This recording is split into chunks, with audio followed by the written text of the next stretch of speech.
Hello hi नमस्कार, मी अँकर कोमल आपल्या सगळ्यांचं नवीन एपिसोडमध्ये मनापासून स्वागत करते. तर बिग बॉस मराठी सीझन 5चे स्पर्धक धनंजय पवार यांनी एक पोस्ट शेअर केलेली आहे, काहीच बोलू शकेना. बिग बॉस मराठी 5 मधील धनंजय पवार यांनी शेअर केलेली आहे एक पोस्ट आणि त्यामध्ये त्यांनी म्हटलेले आहे की जे मीडिया इन्फ्लुएन्सर आहेत त्यांनी अशी पोस्ट केली की बिग बॉस मराठी सारख्या शोमध्ये आल्यानंतर त्यांच्या जी लोकप्रियता आहे आणि प्रसिद्धी आहे ती वाढू लागली.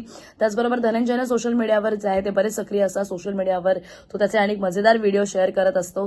धनंजय जे आहे सोशल मीडियावरती विविध मुद्द्यांवरती आपली मते सुद्धा व्यक्त करत असतात. सध्या सुरू असलेल्या बिग बॉस मराठी 6 मधील स्पर्धक आणि खेळाबद्दलही ते जे आहे ते स्पष्ट मत मांडतात. अशातच त्याने एक शेअर केलेली एक स्टोरी सगळ्यांचं लक्ष सध्या वेधून घेते. यातच त्याने स्वतःच्या फोटोसह एक पोस्ट जी आहे ती शेअर केलेली आहे आणि या पोस्टमधून धनंजय म्हणतो, आयुष्य एका वेगळ्याच वळणावर येऊन ठेपलंय. हक्काच्या माणसांना चुकीचं वागताना पाहतोय पण काहीच बोलू शकेना.